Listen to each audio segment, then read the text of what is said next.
I think I'll stick with being a virgin. It follows the story of a sexually transmitted demon. Well, technically it's not a demon as it's never actually explained in this movie, which is actually something I love. So it tells the story of a young woman getting an unknown curse due to a sexual encounter. Now it may sound like a stupid premise, but stick with me. This is probably the best horror film I've seen in recent memory. So now I went into this film knowing pretty much nothing, just the basic plot of it, and that is actually how I recommend this film. So if you choose not to watch this review and then skip it and come back to it later after you've seen the movie, I totally understand. So yes, this is a low-budget indie horror film, and that's the beauty of it. You could just tell that this film was crafted with love and care, and that this director who also wrote the movie has a love for old slasher films, especially the original slasher film, John Carpenter's Halloween, which on a side note happens to be one of my favorite movies.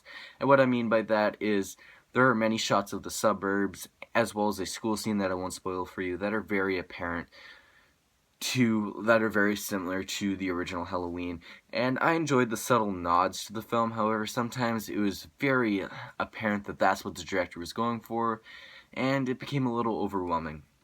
And that's very similar to the story. It's very unique and original, but on further thought you'll realize it's just handpicking from different horror films, but the beauty of it turns it on its head and becomes its own premise. All the actors and actresses are relatively unknown, and they do a good job. Apart from a few friends that were in this group that are a little bit wonky, they're all tolerable for the most part. So I love the way this film builds up tension. It really puts you on the edge of your seat, and it's not really seen in current horror films as they all rely on stupid jump scares. But this one actually has an atmosphere and sets a tone and builds it up. One scene in particular is when you see it behind the characters. It's in the background, and it's just strolling towards the characters, and they don't notice a thing. And when it builds up this tension, it's absolutely terrifying. And one thing that really helps establish this tone is the score, and it's this 70s/80s synth, and when it swells up it just rocks, and it's a beautiful film. Not to mention it's beautiful looking. The cinematography in this movie is just, it's really beautiful to look at this movie. I'm saying beautiful lots, but there's no other way to describe this movie. It is really damn beautiful and good looking. I mean, each shot tells a story, and there's little subtle things within these shots that actually help develop the story if you're not paying attention, which is something I love. This movie requires you to think. A horror film that requires you to think while you're watching.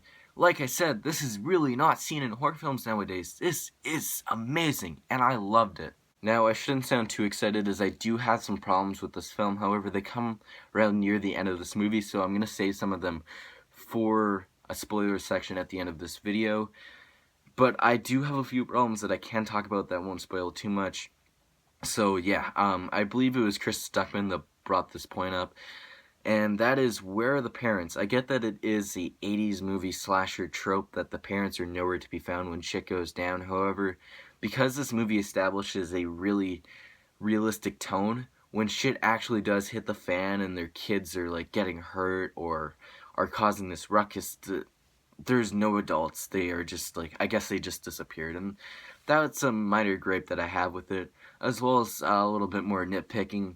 There was this storyline with these neighbor boys that was never really wrapped up, and it just felt kind of out of place, and I'll get into that more in my spoiler section. So It Follows is definitely a movie. The more I think about it, the more I love it, and it may not terrify you on the first viewing, but when you actually sit back and think about it more, it is a little bit scary.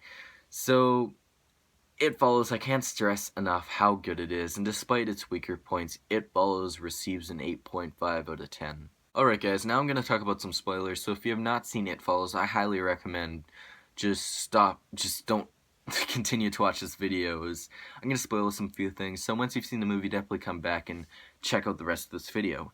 Anyways guys, so I hope I gave you enough time, and I'll start spoiling the movie now.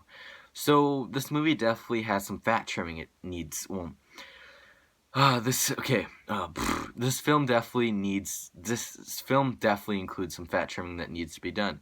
There were a couple instances, a couple scenes in particular that I felt like didn't really add anything to the story, and one of them actually involves the storyline with the neighbor boys, and that is this ball. It features the only jump scare in this movie, and that is this ball getting thrown against a window. And it's not really explained. I have no idea what these boys symbolize or anything. I think it might require further viewing of the movie to actually understand what they represent. However, this scene didn't really add anything to it other than like spooking you a bit. As well as the scene where Jay strips down and goes out into the water, and it goes out into this like lake, I guess, and the scene cuts, and I guess it's left up to your imagination that she actually went out to fuck these guys on the boat, well, had sex with them on the boat. However, when you actually sit back and have further, you review what you just saw after the end of the movie, you realize that scene really, it felt out of character for her to go and do something like that.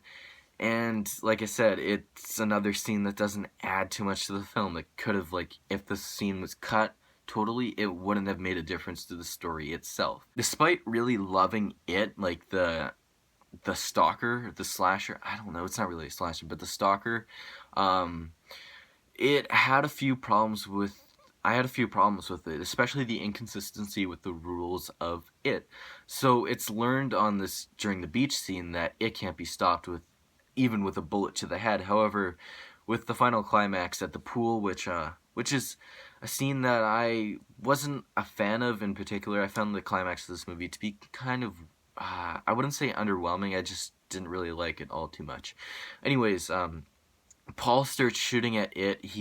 I believe he fires a couple bullets into the head, and apparently it dies. Maybe it's left up to your imagination that it didn't die and it came back, as it's really apparent that it can't be stopped with bullets, with a bullet to the head. It's made apparent, like in the beach scene, like I was saying. So it was little things like that with the rules of it that it's minor gripes, but it does affect the movie for me. Alright guys, that has been my review of It Follows. If you like this review, please smack that like button. As always, share it to your friends and subscribe. My next review should be of the sci-fi film that has been raved about and I can't wait to watch. That is Ex Machina. I believe I'll be checking it out later today, and I should have a review up soon. So yeah guys, I hope you like this review, and I'll see you next time. Peace.